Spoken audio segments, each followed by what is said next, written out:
Samajwadi party के नेता पल्लवी पटेल जी हमारे साथ बातचीत के लिए मौजूद हैं। तमाम मुद्दों को लेकर आज हम उनसे बात करने वाले हैं। मैम, निकाय चुनाव चल रहा है, समाजवादी पार्टी के साथ आपका गठबंधन है। कहाँ कहाँ आप चुनाव लड़ रही हैं, क्योंकि इसकी जानकारी जनता चाहती है कि कहाँ कहाँ आप उतारे हैं कैंडिडेट। देखिए, हम समाजवादी पार्टी के साथ गठबंधन में हैं और लेकिन हमारा ये मानना है कि निकाय चुनाव हमेशा संगठन के कार्यकर्ताओं को लड़ना चाहिए ताकि आप अपने संगठन की मजबूती को आंक सकें। और ऐसे में जब लोकसभा हमारे बिल्कुल नज़दीक खड़ा है तो बहुत महत्वपूर्ण हो जाता है कि निकाय चुनाव हम लोग लड़ें और अपने संगठन की विचारधारा को ज़्यादा से ज़्यादा लोगों तक पहुँचाएँ। हार या जीत बात का पैरामीटर होता है, लेकिन अपनी विचारधारा लोगों तक पहुँचाना बहुत अहम है। तो अभी कितनी सीटों पे आप लड़ रही हैं? क्या आज सीटें नहीं दिया अखिलेश यादव ने आपको एक भी?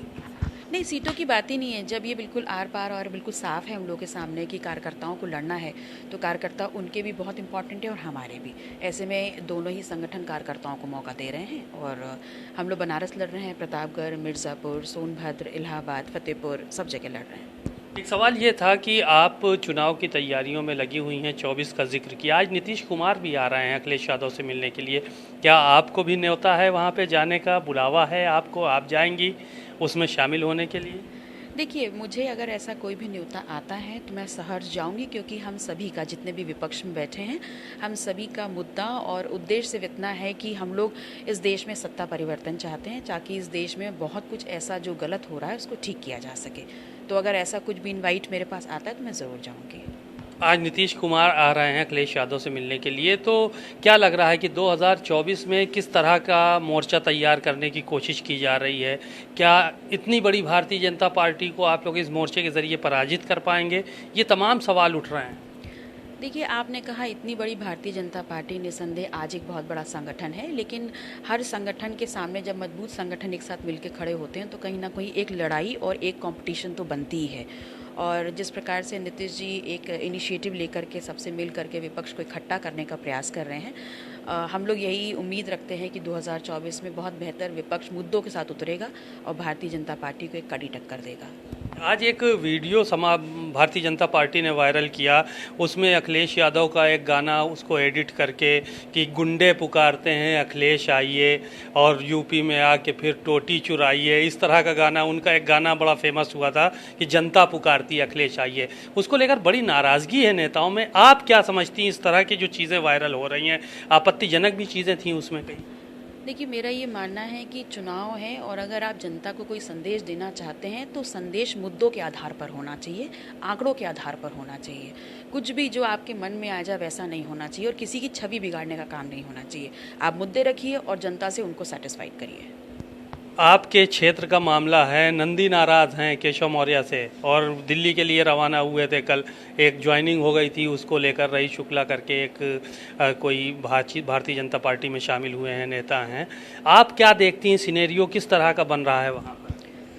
देखिए, मेरा ये मानना है कि मेरा सिर्फ क्षेत्र इलाहाबाद मंडल नहीं है, मैं तो पूरा उत्तर प्रदेश को अपना क्षेत्र मानती हूँ। और ऐसे में तमाम जब बड़े बड़े संगठन होते हैं तो ऐसी गतिविधियाँ होती हैं, किसी की ज्वाइनिंग पे कोई नाराज़ है, किसी की ज्वाइनिंग पे कोई खुश है, तो ये उनके संगठन का मामला है और मुझे लगता है कि वो इस पर ज़्यादा बेहतर बोल सकते हैं।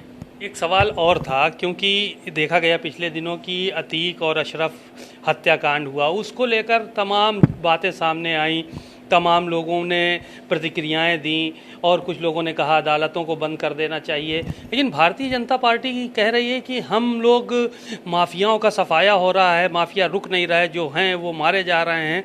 ये इस तरह की बयानबाजियां भी हो रही हैं। और सुरेश खन्ना ने पहला बयान जो दिया था, ये कहा कि ये कुदरत का न्याय है। देखिए, इस देश में न्यायपालिका है, इस देश में संविधान है और न्यायपालिका के पास अपनी शक्तियां हैं, अपने पावर हैं, अपने दायित्व हैं। हमारा काम सरकार का या किसी सरकार के किसी व्यक्ति का सिर्फ इतना है कि आप पकड़िए और बताइए कि आप क्यों मानते हैं अपराधी हैं।